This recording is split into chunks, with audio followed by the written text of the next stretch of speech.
Football के राष्ट्रीय स्तर खिलाड़ी शालिनी उर्फ रॉली को फुटबॉल के ही खिलाड़ी रवि ठाकुर से प्यार हो जाता है। दोनों एक दूसरे को बहुत ज्यादा पसंद करते हैं, दिलो जान से चाहते हैं। बावजूद इसके ऐसा क्या हुआ इन दोनों के बीच कि इनकी प्रेम कहानी अधूरी रह गई। नमस्कार, आदाब, सत श्री अकाल। मैं हूं अजय और आप सभी का स्वागत करता हूं आज के एक सच्ची घटना में, जिसे सुनने के बाद आपके भी रोंगटे खड़े हो जाएंगे। दोस्तों, ये कहानी है 20 फरवरी 2022 की। 20 फरवरी 2022 को प्रयागराज हाई कोर्ट के पास एक पोलो ग्राउंड है और वो पोलो ग्राउंड जो है वो रास्ते से सटा हुआ है। और वो जो रास्ता है, जिस रास्ते से ये पोलो ग्राउंड सटा हुआ है, वो रास्ता वीआईपी है। यानी कहें तो उस रास्ते में लोगों का आवागमन लगा रहता है। और उसी रास्ते से जस्ट सटा हुआ पोलो ग्राउंड में एक गहरा कुआं है। जब 20 फरवरी का शाम का समय था, फरवरी ठंड का मौसम होता है और ठंड में हम लोग जानते हैं कि जो रात होता है वो बहुत जल्दी हो जाता है। यहाँ पर शाम के लगभग 5-6 बजे का मामला है। 5-6 बजे लोग वॉकिंग कर रहे थे और उसी दौरान जो है सो लोगों को इतना ज्यादा दुर्गंध का सामना करना पड़ रहा था, इतना ज्यादा बदबू आ रही थी, लोगों के नाकों तक पहुंच रही थी, जिसे बर्दाश्त कर पाना लोगों के बस की बात नहीं थी। लोग रुमाल से अपना मुंह ढक रहे थे। लेकिन दोस्तों, यहाँ पर जो मामला आता है कि आखिर इतनी ज्यादा बदबू, इतनी ज्यादा दुर्गंध कहाँ से आ रही है। जब इस बात की लोगों ने सोचा तो लोग वहां पर ढूंढना शुरू किया कि आखिर ये बदबू कहाँ से आ रही है। ऐसे में जब लोग इस बात को ढूंढना शुरू किया तो लोगों ने क्या देखा कि जब लोग इधर उधर घूमना शुरू किया और देखना शुरू किया तो लोग जैसे जैसे उस कुएं की तरफ बढ़ते गया, वैसे वैसे बदबू और भी तेज होती गई। लोगों को शक हुआ कि कहीं ये बदबू इस कुएं से तो नहीं आ रही। लोग कुएं के पास गया तो और ज्यादा बदबू बढ़ गया, जिसके बाद लोगों को ये 100% श्योर हो गया था कि इस कुएं में किसी को टपका कर डाल दिया गया है। दोस्तों, ऐसा इसलिए कि उस कुएं में कई बार बहुत सारे लोगों की लाशें मिल चुकी है, बरामद हो चुकी है, जिस वजह से लोगों को ये अंदाजा लगाने में थोड़ा सा भी वक्त नहीं लगा कि इसमें किसी को मारकर डाल दिया गया है। लोग इस बात की अंदाजा लगाकर जो सिविल लाइंस पुलिस है उनको सूचना दे देती है, 112 नंबर पे कॉल कर देती है। कॉल करने के बाद पुलिस अपने दलबल के साथ उस जगह पर पहुंचती है। उसके बाद जब कुएं के पास जाकर देखती है तो कुएं में देखती क्या है कि एक जो है सो सफेद कलर का बोरा है और उसका मुंह बंधा हुआ है, वो पड़ा हुआ है। पुलिस अंदाजा लगाती है कि इस बोरे में किसी को मारकर डाला गया है। कुआं ऐसे काफी गहरा है लेकिन सूख चुका था, थोड़ा सा पानी था और थोड़ा सा जमीन। वो जो था पानी के कारण क्या था कि वो जो बोरा था सो थोड़ा सा पानी में था। अब ऐसे में पुलिस को वहां से उस बोरे को निकाल पाना काफी मुश्किल भरा था। पुलिस उस कुआं से उस बोरे को निकाल नहीं सकती थी क्योंकि कुआं काफी गहरा था। इसलिए पुलिस की टीम जो है सो फायर ब्रिगेड को फोन कर देती है। फायर ब्रिगेड की टीम थोड़ी देर में वहां पहुंच जाती है और पहुंचने के बाद जो है सो उस कुएं में सीढ़ी डाला जाता है और सीढ़ी के मदद से जो है फायर ब्रिगेड की टीम का जो व्यक्ति होते हैं वो नीचे जाता है कुएं में।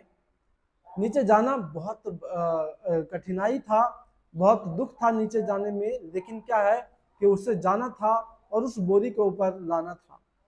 जैसे जैसे लोग नीचे जा रहे थे बदबू और भी ज्यादा तेज होती जा रही थी। वो टीम फायर ब्रिगेड की अपना मुंह पे रुमाल, मास्क ये सब लगाकर नीचे जाती है और उस बोरी को ऊपर उठा लेती है, बाहर उठा लेती है। अब क्या था कि जब बाहर बोरी लेकर आता है, उन्हें पुलिस की टीम जब उनको खोलती है तो उनमें देखता है कि एक लड़की को एकदम मार के ऐसे हाथ पैर मोड़ के उस बोरे में जबरन डाल दिया गया है और फिर उसको सुतरी से उसका मुंह बंद कर दिया गया था। जब उस बोरी का मुंह खोला जाता है तो बदबू इतना ज्यादा तेज हो जाता है कि मानो लोग बेहोश हो जाएंगे। यहाँ पर जो पुलिस की टीम है, अगल बगल जो लोग होते हैं उससे ये बात करते हैं कि जो है सो इनको आप पहचान सकते हैं तो देखिए कौन है नहीं है, अगर इनकी शिनाख्त हो जाती है तो मेरे लिए अच्छा होगा। यहाँ पर लोग वहाँ जो भी मौजूद होते हैं वो उनको नहीं पहचानते हैं, और इस वजह से क्या है कि पुलिस की टीम पंचनामा करते हैं, और पंचनामा करने के बाद जो है सो उस बॉडी को पोस्टमार्टम के लिए हॉस्पिटल भेज दिया जाता है। अगले दिन पुलिस उस बॉडी की शिनाख्त करने के लिए, पहचान करने के लिए अखबार में उसका जो फोटो होता है वो दे देता है। और यहाँ पर जो है सो जब पुलिस उसको फोटो अखबार में देता है और ये मामला अखबार में जब आता है, तो यहाँ पर जो है सो प्रयागराज के शिवकुटी मोहल्ला का सिलाखाना के रहने वाले राजेंद्र प्रसाद जब ये अखबार पढ़ता है, इस अखबार को पढ़ने के बाद जैसे वो पढ़ता है ना, तो उनके रोंगटे खड़े हो जाते हैं। और उस जो अखबार में जो फोटो दिया था, उस अखबार में यहाँ पर लड़की के बाएं हाथ में एक टैटू बना हुआ था और जिसमें रवि लिखा हुआ था। जब ये अखबार पढ़ता है राजेंद्र प्रसाद, तब यहाँ पे क्या होता है ना कि वो तुरंत बिना लेट किए वो चला जाता है पुलिस के पास, और वहां पर जाकर जो है सो बॉडी को देखने की बात करते हैं।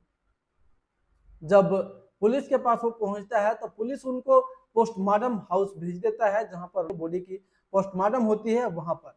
और जब वहां पर पहुंचता है राजेंद्र प्रसाद, तो यहाँ पर वो देखता क्या है कि लाश पर से जब कपड़े हटाए जाते हैं, तो वहां पर जो देखता है, उसे देखने के बाद पूरा परिवार फूट फूट कर रोने लगता है। शव की शिनाख्त हो चुकी है, शव को पहचाना जा चुका है, और मृतका जो है वह है शालिनी धूरिया उर्फ रॉली। उसके पिता राजेंद्र प्रसाद, माँ व भाई बहन उसे पहचान लेता है। पहचानने के बाद शालिनी का पूरा परिवार जो है सो फूट फूट कर रोता है, क्योंकि शालिनी जो है वो अपने परिवार की लाडली थी। उसकी हत्या से घर वाले का रो रो कर बुरा हाल था। उनके और भी 2 भाई बहनें थी, और उनमें से जो शालिनी थी वो काफी लाडली थी। बहरहाल शालिनी का जो बॉडी होता है वो परिवार को अंतिम संस्कार के लिए सौंप दिया जाता है, और अंतिम संस्कार के बाद जो पुलिस की टीम है वो इस घटना के तह तक जाना चाहती थी। पुलिस राजेंद्र प्रसाद को बुलाता है और उसके साथ पूछताछ शुरू कर देता है। जब पुलिस राजेंद्र प्रसाद से पूछताछ करती है, तो यहाँ पर राजेंद्र प्रसाद बताता है कि उनकी बेटी शालिनी है, और शालिनी जो है सो एक अच्छा फुटबॉल प्लेयर थी। राष्ट्रीय स्तर पर वो फुटबॉल खेलती थी, और एक अच्छा पकड़ था उनका फुटबॉल में, एक अच्छा नाम था। घर के माली हालात अच्छा नहीं होने के कारण शालिनी 2021 में जो है सो गुड़गांव चली जाती है, और गुड़गांव में एक कंपनी है जिसमें वो काम करने लगती है। शालिनी होनहार थी, एलडीसी वगैरह की हुई थी, जिस वजह से उनको जॉब लेने में कहीं कोई प्रॉब्लम नहीं होती है। उसके बाद शालिनी वहां से घर आया जाया करती थी बीच बीच में। और फिर जो कहानी हुआ कि शालिनी जो है फुटबॉल जब खेलती थी, तो फुटबॉल के दौरान ही उनका जो है सो एक लड़का था रवि, जो भी फुटबॉल खेलता था, वो भी उसके साथ इनका दोस्ती हो गया था। पुलिस जब पूछता है कि ये रवि कौन है जिनका नाम उनके हाथ में गुदा हुआ था, तो पुलिस को ये जो राजेंद्र प्रसाद है ये बताते हैं कि ये जो नाम रवि है ये हमारी बेटी का दोस्त है। और रवि भी उस समय थाने में ही मौजूद था। रवि भी जो है सो पूरे परिवार के साथ शालिनी को ढूंढने का नाटक कर रहा था। अब यहाँ पर जो था, पुलिस को शक होता है रवि पर, और रवि के जैसे बताता है कि ये रवि है और यही है उनका दोस्त, तो पुलिस फौरन रवि को अपने कस्टडी में ले लेता है। जब रवि को अपने कस्टडी में लेता है, उससे पूछताछ की जाती है, तो पहले तो वो नानुकुर करता है, बताना नहीं चाहता है। लेकिन जब पुलिस रवि से डटकर पूछता है, सख्ती के साथ जब उसके साथ पेश आता है तो यहाँ पर रवि अपना गुनाह कबूल करता है। वो बताता है कि शालिनी को मैंने ही गला दबाकर मार दिया और उसे आसे बोरी में डाल दिया। पुलिस की टीम जब ये जानना चाहता है कि रीजन क्या था, ऐसा क्या हुआ कि इन्होंने शालिनी को मार दिया, जब रवि बताता है तो इसे सुनकर पूरा परिवार और पूरे पुलिस बल हैरान रह जाता है।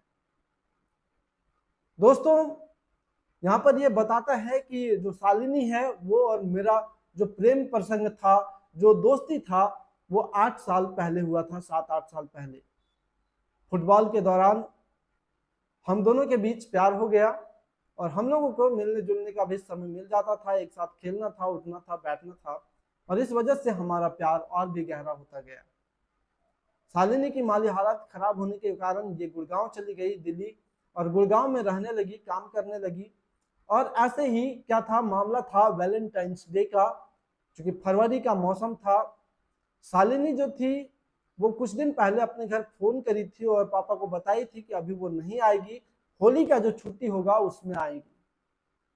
होली का छुट्टी में आने की बात कही थी, लेकिन शालिनी अपने बॉयफ्रेंड रवि को फोन करके बताती है कि वो जो है सो 13 तारीख को जो है सो 13 फरवरी 2022 को वो जो है सो प्रयागराज आ रही है।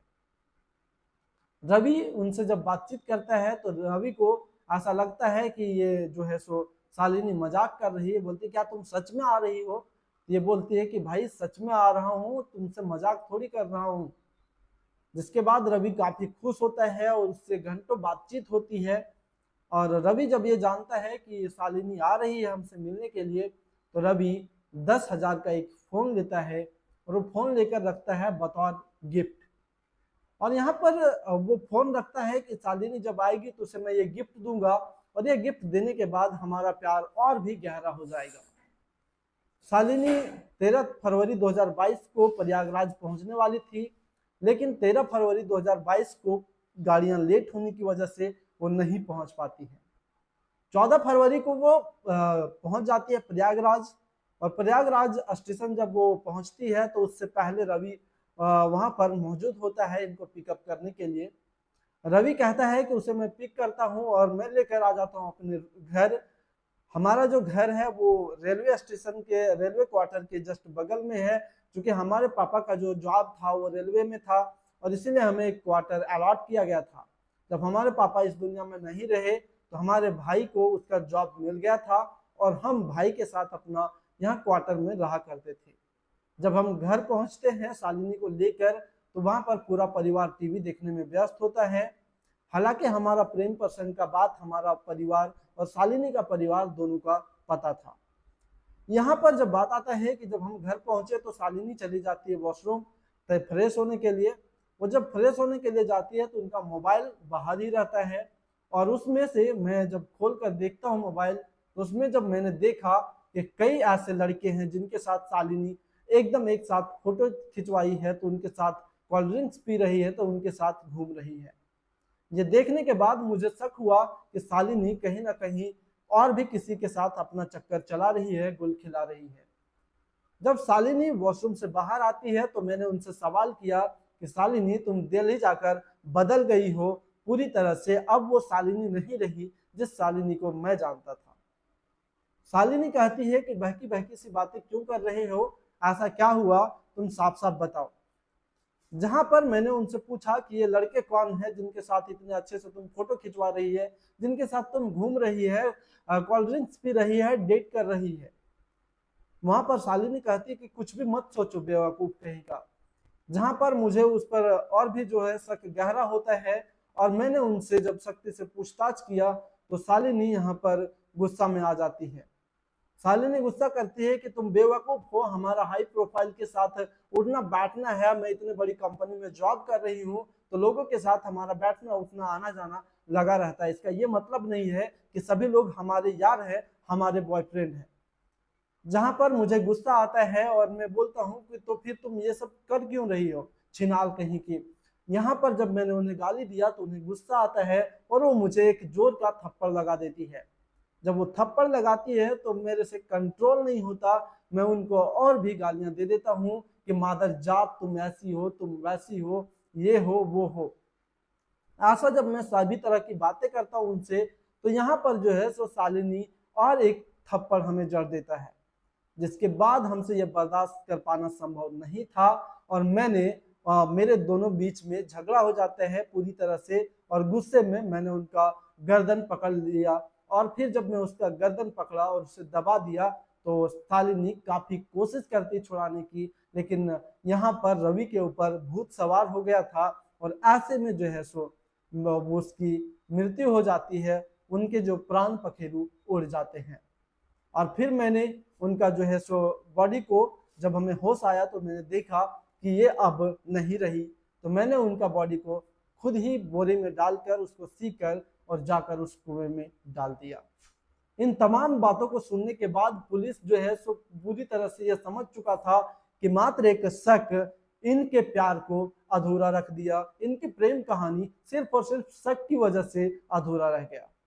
दोस्तों इन सब बातों को जानने के बाद पुलिस जो है वो रवि को यहाँ से जेल भेज देता है और मामला कुछ इस प्रकार से उजागर होता है। इसलिए अगर आप जो कर रहे हैं, मेरा ये कहानी बताने का उद्देश्य, इस घटना को आपके सामने लाने का उद्देश्य किसी को आहत करना, किसी को दिल को ठेस पहुंचाना बिल्कुल भी नहीं है।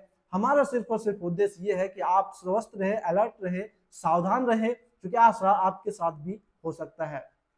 दोस्तों अगर कहानी अच्छी लगी हो, कहानी से आपको कुछ सीख मिला हो, तो हमारे वीडियो को लाइक करिए, दोस्तों के साथ शेयर करिए और चैनल को अभी सब्सक्राइब कर लीजिए, क्योंकि इसी प्रकार का सच्ची घटना की कहानियां मैं अपने चैनल पर आपके साथ शेयर करता रहूंगा।